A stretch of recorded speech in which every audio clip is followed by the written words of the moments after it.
تھوڑی تھوڑی بات کریں گے. ڈاکٹر اسرار احمد, ڈاکٹر طاہر القادری, ذاکر نائک صاحب, ڈاکٹر ہارون یحییٰ, اور یہ بڑے لوگ ہیں. ان کی تحریروں نے, ان کے لیکچرز اور جو ویڈیوز جو ہمیں ملتی ہیں اس کا رزلٹ کیا ہے. پہلے میں ڈاکٹر اسرار احمد صاحب کی بات کروں تو وہ سب سے ایک منفرد طریقے کے ساتھ جدید اور قدیم کو ملاتے ہیں. اللہ ان کو غریق رحمت کرے. ہمارے بس سوالات ہیں, میں پہلے ان کی ویڈیو کا خلاصہ بتا دیتا ہوں کہ وہ مسلمانوں کے ایک حدیث ہے کہ اللہ نے اپنے نور سے نور تخلیق کیا, پھر نور محمدی, پھر ساری پوری ایک ڈیٹیل میں آپ کو ملتی ہے. انہوں نے اس کا مطلب لیا کہ نور محمدی سے مراد روح محمدی تخلیق کی, اور پھر تمام ارواح انسانوں کی. تو دو طرح کی ارواح تخلیق ہوئی, فرشتوں کی اور انسانوں کی. اور یہ جو نور تھا یہ ٹھنڈا تھا, اس میں خنکی تھی, لیکن اس کے اندر ایک حرارت کا ایلیمنٹ بھی تھا جو بعد ازاں بگ بینگ کی صورت میں آتا ہے. یہاں پر ڈاکٹر اسرار احمد صاحب نے بہت ہی خوبصورتی کے ساتھ جو ہے وہ بگ بینگ تھیوری کو تسلیم کیا, اور قرآن کی آیت جو ہے اولم یر الذین کفروا ان السماوات والارض کانتا رتقا ففتقناہما وجعلنا من الماء کل شیء, اس کو بگ بینگ تھیوری اس سے ثابت کر دیا اور آگے لے کے بڑھے کہ جب وہ دھماکے ہوئے اور ایک عمل رہا آگ کے گولے, اور پھر وہ بارشیں ہوئیں, اور بعد میں وہ حرارت مدھم پڑی, اور پھر زمین کے اندر وہ پانی اور وہ کیچڑ, اور پھر اس کے اندر سے ڈارون کی تھیوری کو بھی ڈاکٹر صاحب نے تسلیم کرتے ہوئے اس کو ریزلٹس کھڑے کیے. اور وہ انبتکم من الارض نباتا آیت سے ڈارون کی تھیوری کو لے کر انسان کے دو حصے کر دیے. ایک انسان وہ جس کی ارواح پہلے تخلیق ہو چکی ہیں, اور ایک وہ جو بعد میں ایک وجود کے ساتھ بنا ہے, وہ حیوان تھا, وہ انسان ہے, وہ انسان تھا, حیوان تھا, اور بعد میں پھر یہ روح جو پہلے تخلیق ہوئی تھی وہ اس کے ساتھ ملائی گئی. تو اس وقت سجدے کا حکم ہوا, اور جب وہ آگ کے گولے اور آگ کا عمل ہوا اس نور کے اندر, تو اس وقت جنات کی تخلیق ہوئی. تو پھر جنات کو سجدے کا حکم ہوا تو انہوں نے کہا ہم تو نہیں کریں گے. یہاں بڑی عجیب مزہ کا خیز بات ہے کہ ڈاکٹر اسرار احمد صاحب رحمہ اللہ نے جو یہ سارا ایک ترتیب دی ہے, اس میں تو جنات بعد میں تخلیق ہو رہے ہیں. تو انہوں نے کیسے کہا کہ ہم نہیں مانیں گے؟ مسلمانوں کا جو روایتی نظریہ تخلیق ہے وہ وہی ہے جو یہود کے ہاں, عیسائیوں کے ہاں جو روایتی ہے, میں کہہ رہا ہوں. یہ بعد میں قرآن کے اوپر کھڑے ہو کر ٹونیشن تھیوری کو اور ان کو ثابت کیا گیا. تو یہاں سوالات کئی پیدا ہوتے ہیں. تو جنات بعد میں پیدا ہوتے ہیں, انسان کی ارواح پہلے پیدا ہوتی ہیں, اور وہ انسان بعد میں پیدا ہوتا ہے, پھر وہ ارواح اس کے اندر ملتی ہیں. تو پھر سوال یہ پیدا ہوتا ہے وہ ارواح جو تھی وہ تو الگ تھی, جب وہ حیوانی شکل میں تھا تو وہ زندہ کس چیز پہ تھا؟ تو اس کے بعد مزے کی بات یہ ہے کہ ڈارون نے جو انسانی شخصیت کے 3 مدارج بتایا اس کو بھی ڈاکٹر صاحب نے قرآن کے ساتھ ریلیٹ کیا اور تھوڑا سا اختلاف کیا. یہاں پر اگر ہم ڈاکٹر ذاکر نائک صاحب کی بات کرتے ہیں, بعد میں کچھ اعتراضات اور سوالات کروں گا. تو ڈاکٹر ذاکر نائک صاحب نے کیا, ان سے سوال کیا گیا کائنات کی ابتدا اسلام میں کیا ہے. تو موصوف نے یہی آیت اولم یر الذین پڑھی کہ کافر دیکھتے نہیں ہیں کہ زمین آسمان ایک حالت میں تھی, پھر ہم نے اس کو الگ کیا, اور یہ کہ کائنات ساری پانی سے تخلیق ہوئی اور بات ختم. ڈاکٹر ہارون یحییٰ نے بھی یہی کیا, اور باقی ڈاکٹر طاہر القادری صاحب کے جو اگر ہم ویب سائٹ پہ جاتے ہیں تو یہی ہمیں سب کچھ ملتا ہے. انہوں نے قل اعوذ برب الفلق سے, فلق یعنی پھاڑنا, اور کن فیکون سے, اور اس طرح کی ساری باتوں سے جو ہے بگ بینگ کو ثابت کیا. اور گویا اب بگ بینگ کی تھیوری اور اس کے ساتھ جو ہے وہ ڈارون کی تھیوری جو ہے وہ ثابت ہو گئی قرآن سے.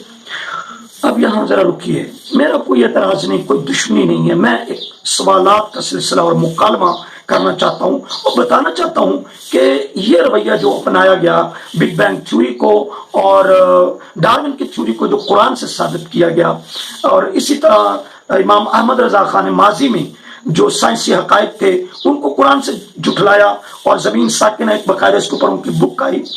تو یہاں سوالات کئی پیدا ہوتے ہیں.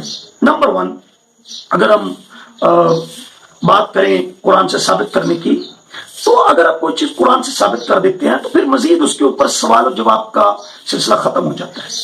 پہلا سوال یہ ہے کہ کیا ڈارون کی تھیوری جو ارتقاء کی ہے اور جو بگ بینگ کی ہے, کیا یہ بالکل مکمل 100% پوری دنیا میں تسلیم ہو چکی ہیں؟ تو ایسا نہیں ہے, ان کے اوپر بڑے اعتراضات ہیں, اس کی اپوزٹ تھیوریز ہیں, اور کائنات کی تخلیق کے بارے میں سائنس میں ایک سے زیادہ جو ہے وہ نظریات ہیں، لیکن یہ قریب ترین ہے، ابھی اس پہ ورک جاری ہے اور ہم نے اس کو قرآن سے ثابت کر دیا۔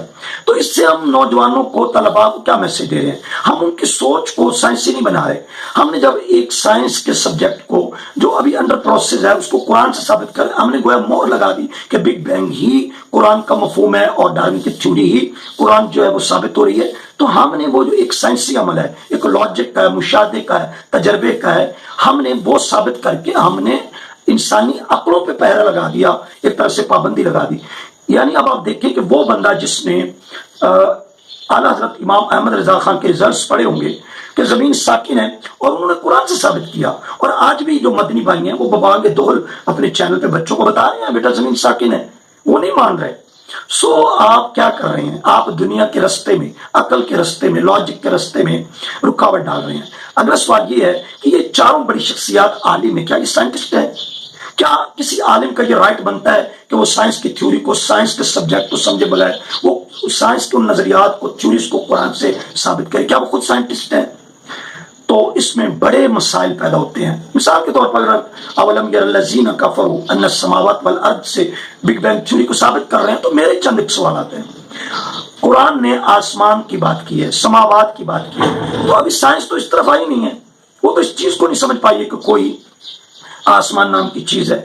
پھر اسپیسیفک زمین کا ذکر ہے، جبکہ بگ بینگ میں ایسا کچھ نہیں، جو ہے وہ تو ایک پوائنٹ کے اندر کائنات سمٹی ہوئی بگ بینگ۔ تو قرآن نے تو اسپیسیفک کہا ہے کہ زمین اور آسمان، یعنی زمین اگر سیارہ ہے تو آسمان تو کوئی سیارہ ہی نہیں ہے۔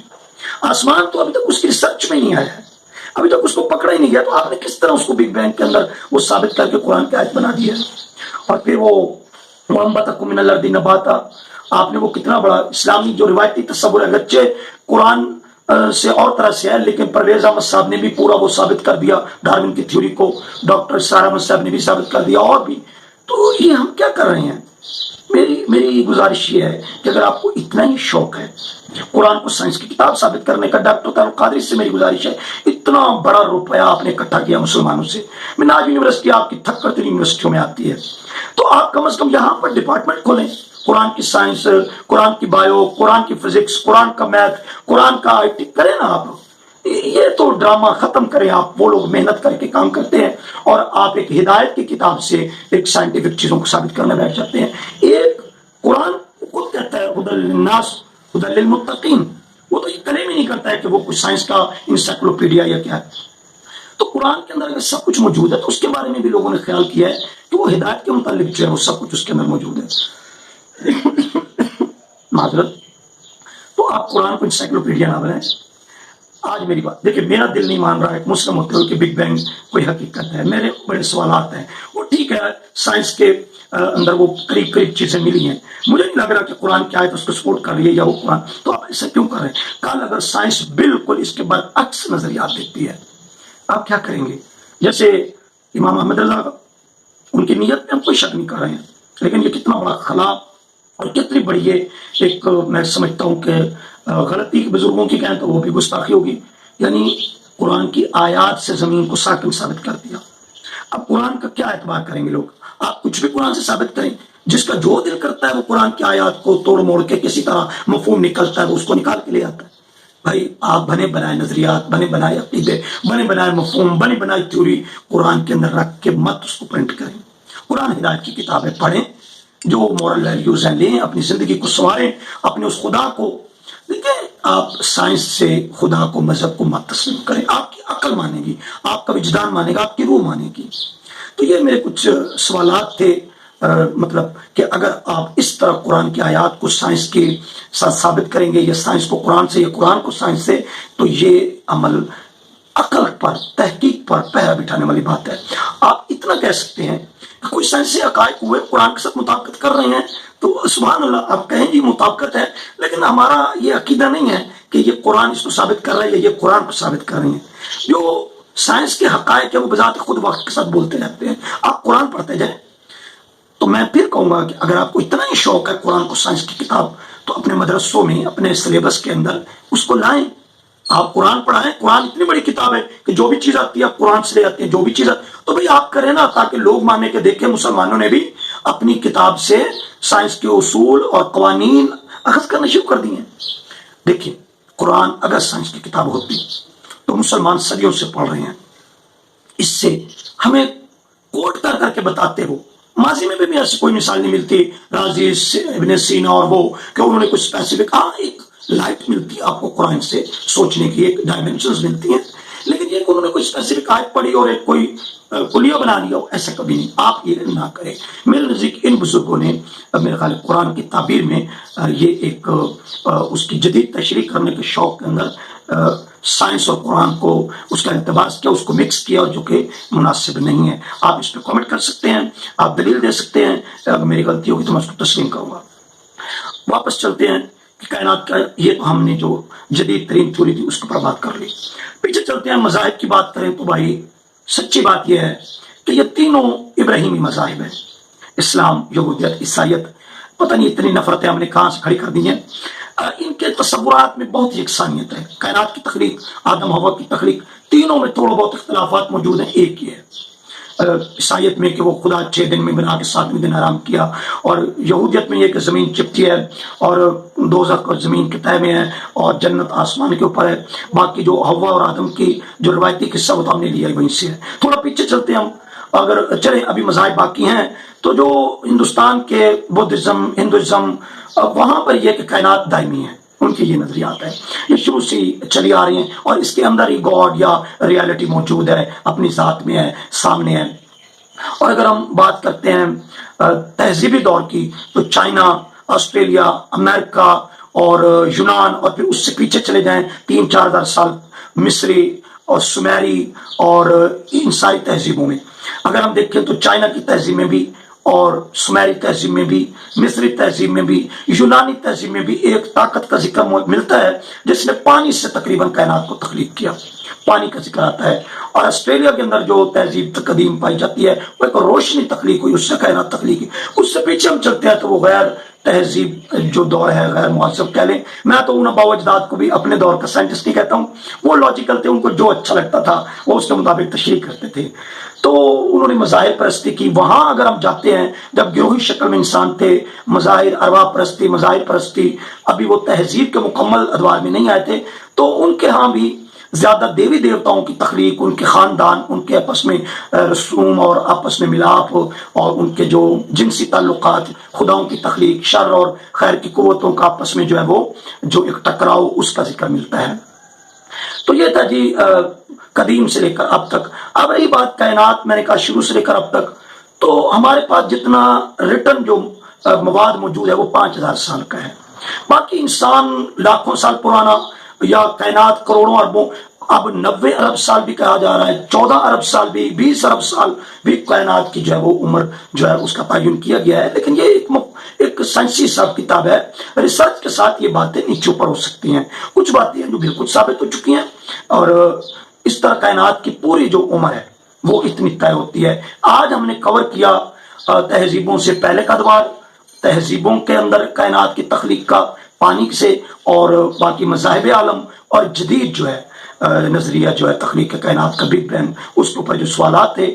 اور میرے خیال ہے ان بزرگوں کو اس شوق میں کہ قرآن میں سب کچھ موجود ہے, سب کچھ کا مطلب سمجھنے کی ہمیں ضرورت ہے کہ جو بھی انسان کی فلاح و بہبود کے لیے, آخرت اور ہدایت کے بارے میں, کیونکہ قرآن دعویٰ کرتا ہے میں ہدایت کی کتاب ہوں.